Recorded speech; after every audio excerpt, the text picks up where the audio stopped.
Jim Rutter here with Scott Reiss with Your Sports, and we're here today to talk about the matchup of the Stanford Cardinal with the Washington Huskies coming up on Saturday. Scott, what are you looking for in this epic Pac-12 rivalry game? Well, first of all, this is massive. You can't overstate the importance of this game for Stanford. You win this game and everything is still in play. All your goals and aspirations in terms of the conference, in terms of the national championship picture. If you don't win this game, you really have to take a step back and reevaluate, because it's going to be very hard to get there, losing a division game and certainly a conference game. So it's all on the table. First road contest, and I think that's number one. If you're looking at some bullet points heading into Seattle, how will Stanford handle the road tests? Because it's not just your first road test, but it may be the most loud and boisterous stadium that they play in all season, and one they've never been to. Right, and this is one we haven't seen yet. Yeah. The game 2 years ago, a Washington victory, was at CenturyLink, where the Seahawks play, a notably very loud venue. But Husky Stadium, they're going to be cranking up that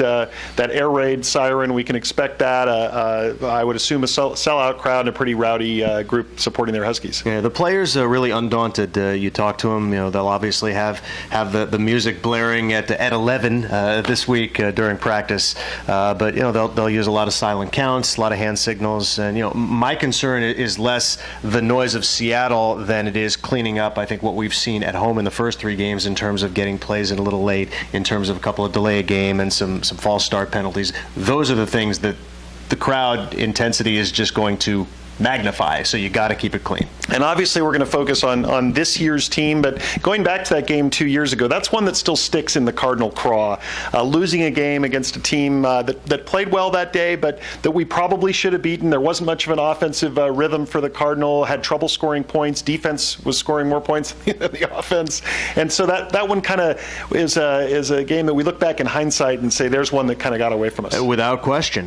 You don't score, you're going to have a hard time winning on the road, and you mentioned the offense really struggled on that day, and there are a lot of players who are going to be playing on Saturday who played in that football game. They remember it very well, but this is a different Washington team. It's a different Washington coach. It's no longer Steve Sarkisian, it's Chris Peterson. There's a lot of unknowns in terms of scouting and preparing for this game. I think coaches are looking more at tape of Boise from last year than they are of Washington. Right. I mean, after all, where the Cardinal isn't playing Austin Safarian-Jenkins, right, or playing against Bishop Sankey. This is a thank goodness. Group. Yeah, thank goodness, right? Yeah. They still have some familiar names: Cason Williams, Shaq Thompson, obviously on defense. We know some of the actors, but it is a different offense. It's a different style of play, and certainly some different cast members. Yeah, it's a different offense, and frankly, an offense that, much like Stanford's, has had some great moments and some pretty lousy stretches, during the season. They have not yet really established their identity on offense. I'm not sure that Stanford has either, so it's going to be interesting to see who can really find that rhythm. That's the word I love to use, is offensive rhythm. I think whoever establishes that first is going to have a great chance of winning the football game. Right, and so Washington, somewhat like Stanford, has had a mixed bag in terms of tests to date. I think it was Eastern Washington, Hawaii, Illinois, Georgia State. Georgia State, interesting that they were able to make it quite a game through that first half anyway, and the Huskies finally woke up and came alive. Yeah, and that's why it's hard to really handicap what you're going to get from Washington, because we've seen the highs, we've seen the lows, we've seen stretches where they haven't looked very good at all, and we've seen stretches where they've looked like world beaters and they've looked like the top 25 team that they were in the preseason. So we're not sure what we're going to see. I think the question is more, will Stanford play up to its capabilities? Because I firmly believe if the Cardinal play well offensively and they execute, they are the better football team, and I think they win the game.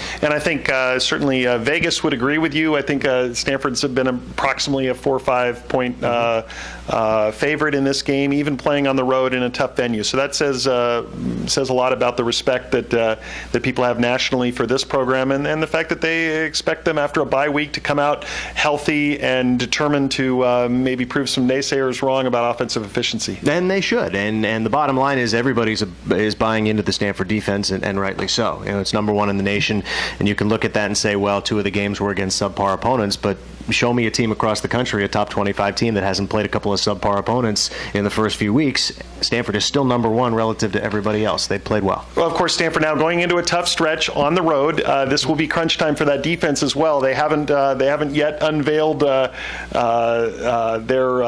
nasty teeth of that defense against a road opponent. That's going to be a different story in Seattle, different story at Notre Dame. Yeah, A.J. Tarpley talked about that today, and he said, it's kind of strange when you get into an environment like that because, the home crowds are so loud when, the other guy's got the ball. But when Washington has the ball, it's almost like you're going to be able to hear a pin drop because the crowd is very knowledgeable. They want to keep it quiet for their quarterback and their signals. So the defensive players are kind of looking around thinking, man, it's quiet in here. It's strange, and they sometimes don't know. They have to react to the silence as opposed to the offense that's got to deal with the noise.